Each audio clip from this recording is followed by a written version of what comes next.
He was 44 years old, and he had lost 42 head of cattle in a single night, driven off through a gap in the wire he had mended twice already that spring. Samuel Boone rode alone out of Lost Creek before sunup with a carbine, a bedroll, and the quiet certainty of a man who had tracked stolen beef before. He expected rustlers. He expected a fight or a bluff or a long ride home empty-handed. What he did not expect, up in the narrow canyon above the creek, was to come around a shoulder of red rock and find a basin nobody had walked in for 30 years, and in it the weathered skeleton of an outfit that had vanished before he was old enough to shave. Settle in and stay a while, and if you would, tell us in the comments where you're watching from tonight, because this is a story that deserves the long telling. Samuel Boone had been born on a hardscrabble place east of the Powder, the second son of a Missouri freighter who came west after the war and a woman who died of pneumonia the winter Samuel turned 9. His father remarried inside the year to a widow with 3 children of her own, and though nobody in that house was cruel, nobody had much left over for a quiet boy who preferred the barn to the kitchen. So Samuel took to spending his afternoons at the place of an old neighbor named Harlan Doak, a widower in his 60s who ran a small string of horses and a handful of milk cows on a bench above the river. And Harlan, who had lost a boy of his own to the measles years before, saw in Samuel the sort of steadiness that most grown men do not have and took the trouble to teach him. Harlan taught him how to read a hoofprint in dust and in mud and in the crusted skin of old snow, how to tell a shod horse from a barefoot one and a loaded animal from an empty one, how to mend a fence so it stayed mended, and how to sit a green colt without breaking either the colt or himself.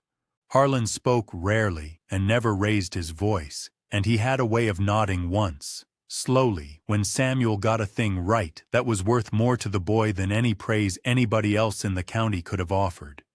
Harlan died the winter Samuel turned 17. Sitting up in his kitchen chair with the stove still warm, and he left the boy his good saddle and a folding Barlow knife with a bone handle worn smooth from 40 years of use. The saddle Samuel wore out honestly over the next 2 decades. The knife he still carried in the pocket of his waistcoat, and he took it out at least once a day, sometimes for a task and sometimes for no reason at all, except to feel the weight of it against his palm and remember the man who had first put it there.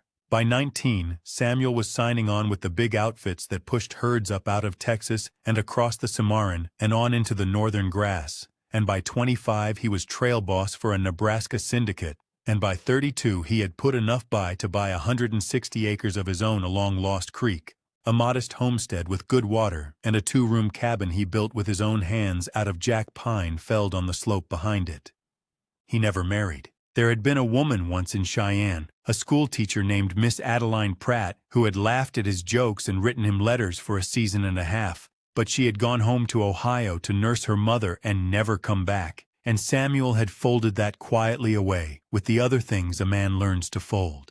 He ran a small herd, 40-some head in a good year, and he traded work with his neighbors up and down the creek in the honest way of the country. And he was known, when he was known at all, as a man who kept his word and paid his debts and did not talk more than was necessary. The 42 head that had been driven off in the night were not the whole of his herd, but they were the better part of it, and they were, more importantly, the difference between a solvent winter and a hungry one. And Samuel Boone had understood this the moment he saw the cut wire and the fresh sign leading up toward the canyon. And he had saddled the bay gelding Harlan's saddle had ridden for the last 27 years, and started after them without waiting for daylight and without asking anyone to come along. The note the rustlers left, if you could call it a note, was the cut wire itself, 3 clean snips made with a proper set of fencing pliers, by a man who had known exactly where to stand and exactly how much give the strands had. Samuel had found it a little after 4 in the morning by lantern light, and he had knelt in the frosted grass and run his gloved thumb along the ends of the wire and understood several things at once. The cut was not the desperate work of a drifter cutting himself a meal. The wire had been snipped low and close to the staple, in 3 places, so that a rider could push a section down flat and hold it there with a boot while the herd stepped over it, and the sign on the far side showed that this was exactly what had happened. 42 shod and unshod prints layered together and driven at a walk, not a run, up the shallow draw toward the timber. Whoever had taken his cattle had known his fence, and known his dogs, which had not barked, and known that Samuel slept on the north side of the cabin where the sound of the creek covered a great deal. He rode first to the house of his nearest neighbor, a man named August Reddick, who ran sheep on the bench above the creek, and he stood in Reddick's yard in the dark and told him what had happened in 6 sentences. Reddick, who was 61 and had known Samuel for 11 years, said only that he would ride down to the county seat at first light and tell the sheriff, and that he was sorry and that he had heard nothing in the night either. Samuel thanked him and did not ask him to come along, because Reddick was too old for that kind of ride, and because Samuel knew already, in the flat and unarguing part of his mind, that the sheriff would come out in 3 days or 4 and would write down what Samuel told him and would ride the fence line and shake his head, and that would be the end of any help from that quarter. The county was large. The sheriff was one man with a bad hip. 42 head of cattle taken cleanly in the night were, in the ledger of the county, a private grief. Samuel had watched the same ledger settle other men's losses before, and he knew what a page in it looked like. He rode back to his own place in the graying dark and stood in the cabin doorway a moment and looked at what he had. The stove was cold. The coffee tin on the shelf held enough for 4 days if he was careful. He filled a canvas sack with jerked beef and hard biscuit and a small twist of salt, and he took down the carbine from its pegs above the door and checked the tube and the action, and he pulled his heavy wool coat off its nail and folded it across the cantle. He rolled his bedroll tight and lashed it behind. He took the folding Barlow knife with the bone handle out of the drawer, where he sometimes left it at night, and slid it back into the pocket of his waistcoat, where it belonged, and he felt the small worn shape of it against his ribs, and was steadied by it in the way he had been steadied by it a great many times before. He wrote nothing on the door. There was no one to write to. He pulled the door shut and dropped the latch and swung up onto the bay gelding in the cold blue light before sunup, and he turned the horse's head north toward the mouth of the canyon and rode. The country between the homestead and the mouth of the canyon was open grass sloping up toward broken timber, the grass frost-silvered and crackling under the gelding's hooves, and the air still enough that Samuel could hear the creek a quarter-mile off. He rode at a steady walk, reading the ground. The sign was plain in the frost, and stayed plain when the frost burned off, because 42 head of cattle cannot be moved across soft earth without leaving a road. The tracks stayed in the draw for 2 miles, and then swung west along a bench, and then dropped into the willow bottoms along the creek, and there Samuel lost them for the better part of an hour and picked them up again on a gravel bar where a shod horse had come down heavy off a bank and cut the moss. The sun came up behind him and put a long, thin shadow of horse and rider on the grass ahead. He ate a strip of jerked beef in the saddle and did not stop. By mid-morning the country began to close in, the low hills folding together into a proper canyon, red rock rising on either side, the creek narrowing and running faster over stones. The gelding blew and shook his head, and Samuel patted his neck and spoke to him quietly in the way Harlan Doak had spoken to horses, which was to say very little and only in a low voice. The trail climbed. In places the drovers had been forced to take the herd single file along a shelf above the water, and the sign was scuffed and clear, and Samuel noted with the flat part of his mind that they had not hurried even here, where a hurried man would have hurried. Whoever they were, they had known where they were going, and they had known that no one was following close. He stopped once in the middle of the day to water the horse and to sit for 10 minutes on a flat stone in the sun, his hat off, the wind moving in the pines above him. He was tired in a way he recognized, the tiredness of a man who has not slept and has taken a blow to the pocketbook and is out at his age doing work that a younger man ought to be doing. But the tiredness did not slow him and did not confuse him. He had ridden longer days than this on lesser reasons. He put his hat back on and stood and tightened the cinch a hole and swung up again and rode on, up into the deepening shadow of the red walls, Following the plain broad road, 42 cattle and 4 or 5 shod horses had cut through the soft duff of the canyon floor, going where they had gone, into country he had never had reason to enter in the 12 years he had lived below it. He rode another hour into the narrowing shadow before the canyon opened without warning into a bowl of grass and cottonwood the size of a small pasture, ringed on 3 sides by red rock and closed on the 4th by a low green shelf where a spring came out of the wall and made a thread of water through the middle of the basin. Samuel drew rein at the edge and sat the bay gelding a long minute before he moved a muscle, because the basin held what he had not expected to find and what he understood before his mind had finished naming it. In the middle of the grass stood the ruined shapes of 4 wagons, or what had been 4 wagons 30 years before, laid out in a rough half-circle, the way a freight outfit will lay itself out for a night's camp. The canvas was long gone. The wooden bows over the beds had rotted to gray splinters that the wind had scattered. The iron tires still ringed the collapsed spokes where the wheels had settled into the soft earth, and the hubs, black with rust, sat cocked at the angles the ground had chosen for them. 2 of the wagon beds had held their shape. One had tipped onto its side, and its bed had broken open and spilled a scatter of things across the grass: a Dutch oven, tin plates gone white with weather, a coffee mill, a broken axe helve, and the bleached crescent of an ox yoke. Between the wagons, Samuel could see a ring of stones, the size of a small hearth, with a rusted 3-legged skillet still standing in it, and, beyond the ring, the long, slow shapes of ox bones half sunk in grass, and, beyond the bones, other bones he did not at first let himself count. The basin was quiet. The wind moved through the cottonwoods at the spring with the same sound it made in the pines above his cabin. Nothing had walked here in a long time except deer and the wind, and he saw now 42 head of cattle and 4 shod horses that had come straight through the middle of the camp not 8 hours before, and cut a broad fresh road through the old grass and out through a notch in the low green shelf at the north end of the basin, where the ground fell away toward country Samuel had never seen. He sat the horse and looked at the tracks going through the wagons and out, and he understood, with the flat part of his mind that had been working steadily since 4 in the morning, that the men who had taken his cattle had known this basin was here, and had known no honest man was likely to follow them into it, and had used it because it was a place the country had already forgotten. He swung down from the bay and led him a slow, careful circle around the outside of the camp before he tied him to a cottonwood at the spring. He loosened the cinch. He drew the carbine from its scabbard and laid it across a fallen log within his reach.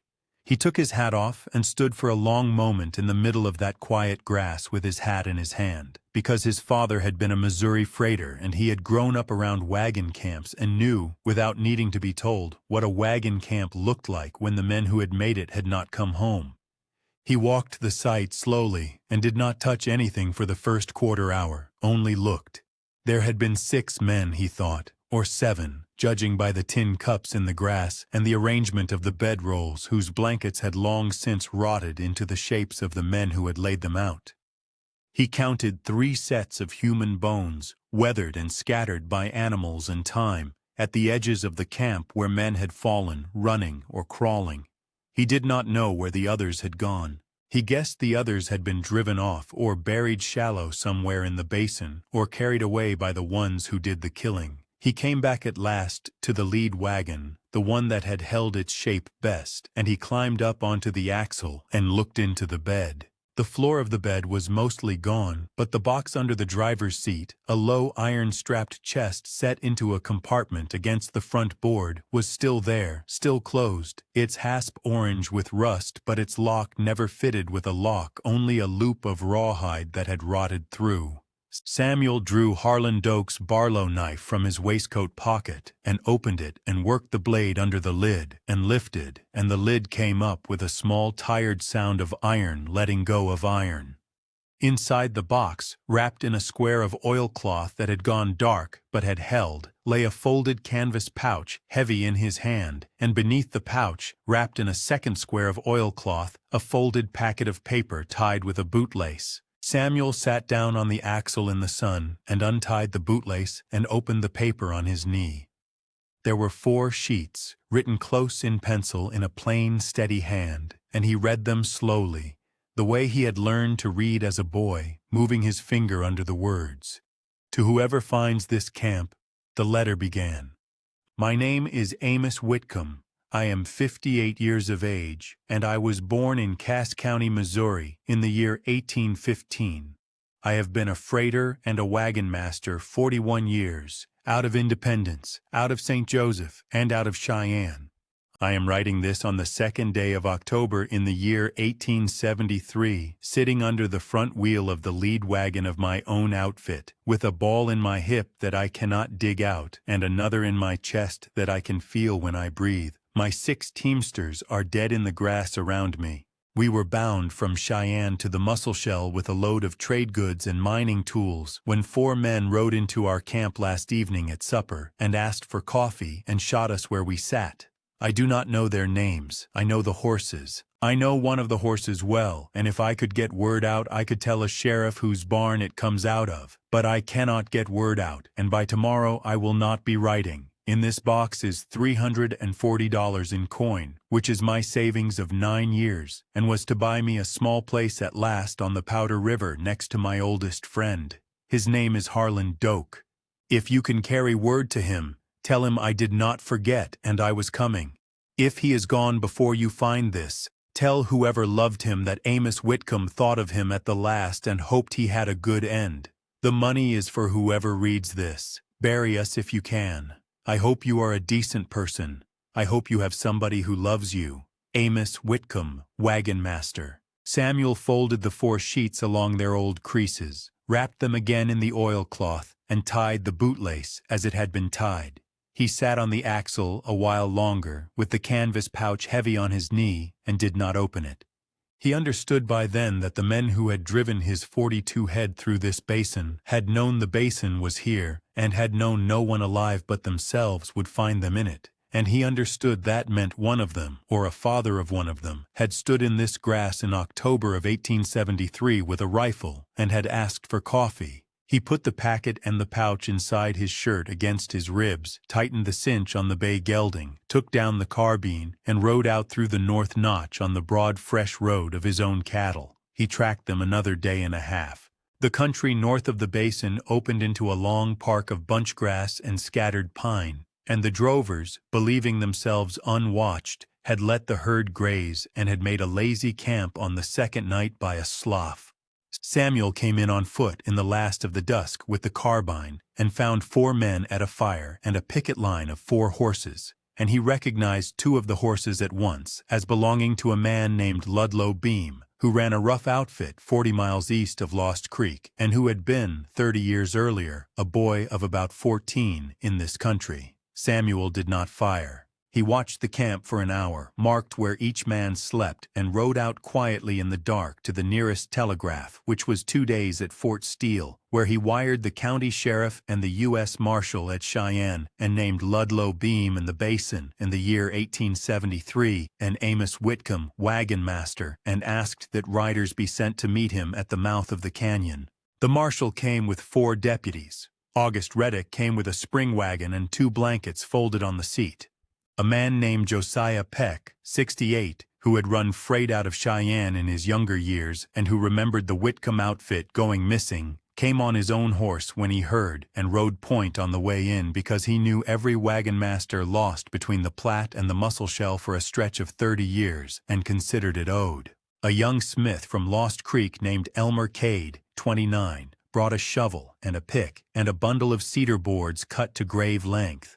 The marshal's deputies took Ludlow Beam and the 3 others off the slough camp without a shot fired, because the 4 had grown careless in 30 years of keeping a secret nobody was looking for, and drove the 42 head back down the canyon to Samuel's fence line. Samuel did not ride with the herd. He rode with August Reddick and Josiah Peck and Elmer Cade back into the basin, and there in 3 days of steady work, the 4 of them lifted the bones of Amos Whitcomb and his 6 teamsters out of the grass, wrapped each set in muslin Reddick had brought from his wife, laid them in 7 cedar boxes Elmer Cade built on the ground, from the boards he had carried in, and dug 7 graves in the soft earth along the green shelf by the spring. Josiah Peck read from a small Bible he carried in his saddlebag. August Reddick sang one verse of a hymn in a voice not meant for singing. Samuel spoke the names aloud from a list Amos Whitcomb had written on the back of the fourth sheet. Amos Whitcomb and Peter Bailey and Thomas Bailey and Ned Corcoran and Isham Waite and Julius Trapp and a boy named only as Little Frank. Samuel set a flat red stone at the head of each grave and cut the names into the stones with the point of Harlan Doak's Barlow knife over the course of an afternoon, working slowly, one letter at a time, until the 7 stones stood in a line along the shelf, and the basin had, for the first time in 30 years, the shape of a place where something had been finished rather than left. Word of what had been found in the canyon above Lost Creek traveled the county in the slow way news travels in that country, by wagon seat and store porch and Sunday dinner, and by the end of the month everyone between the Powder and the Sweetwater knew that Samuel Boone had ridden after 42 head of cattle and had brought back 7 men who had been waiting 30 years to come out of the grass. The marshal took Ludlow Beam and the 3 others to Cheyenne, where in the spring they were tried on the strength of Amos Whitcomb's letter, and the horse Amos Whitcomb had known, and the coin still in the box, and Samuel's testimony given plainly and without decoration in a courtroom half full of old freighters who had come in from 4 counties to hear the names read. Ludlow Beam was hanged. The other 3 drew long sentences at the territorial prison. The $340 in coin was returned to Samuel by order of the court, because Amos Whitcomb had written in his own hand that the money was for whoever read the letter, and no judge in that country was inclined to argue with a wagon master's last will written under a wagon wheel. Samuel used the money to mend his fence with new wire and cedar posts cut on his own slope, to lay in flour and coffee and salt for the winter, and to buy back 6 head of yearling stock at the Cheyenne yards, to build the herd toward what it had been. What was left, some $80, he set aside in a tin on the shelf above the stove, and did not spend. In April, when the road into the canyon was passable, Samuel rode up alone with a cedar cross Elmer Cade had made for him, and a small square of blued iron Elmer Cade had cut and lettered, and he set the cross and the plate at the head of Amos Whitcomb's grave, and the plate read only, Amos Whitcomb, wagon master, friend of Harlan Doak. He sat there a while in the grass and told Amos Whitcomb aloud that Harlan Doak had gone in the winter of 1876 in his kitchen chair, with the stove still warm, and had died easy, and had been thought of at the end by a boy he had raised in most of the ways that mattered. He told Amos Whitcomb that Harlan Doak's knife had opened the box. He told Amos Whitcomb that the country remembered him now. Then he rode out. Samuel rode home from the canyon that April afternoon and reached the cabin at dusk with the mountain shadow long across the yard and the creek loud from snowmelt. He unsaddled the bay gelding by lantern light, rubbed him down with a twist of dry grass, turned him into the pole corral, and stood a while at the gate looking at the fence he had mended in March, with new wire strung on cedar posts cut from his own slope. The wire was tight. The posts were set 2 feet deep in the frost. The fence would hold. He went into the cabin, opened the draft on the stove, laid in kindling and a split of pine, and put the coffee pot on with water from the creek bucket. While the water heated, he did what he had done nearly every evening through the long winter after the trial. He took Harlan Doak's Barlow knife from the pocket of his waistcoat and laid it on the plank table. He reached to the shelf above the stove and took down the tin in which he kept what remained of Amos Whitcomb's $340, and beside it the oilcloth packet with the 4 penciled sheets, and he set them on the table next to the knife. He sat down and looked at the 3 things together in the yellow lamplight: a bone-handled knife worn smooth by 40 years of a widower's hand, a folded packet of paper written under a wagon wheel by a dying wagon master, and a tin of coin that had waited 30 years in the grass for someone to come and read it. 2 men had left him something. Neither had known him. One had raised him in most of the ways that mattered, without ever calling it that, had taught him to read a hoofprint in crusted snow, and to speak low to a green horse, and had left him a saddle and a knife when he went easy out of his kitchen chair one warm winter afternoon. The other had died under his own wagon 300 miles from any friend, and had thought in the last of his light of that same widower on the powder and of some stranger he would never meet, and had folded 4 sheets of paper and laid a bootlace across them and waited to be found. The 2 men had been oldest friends. Samuel had not known this until an October letter came up out of the grass. He knew it now. People had underestimated him.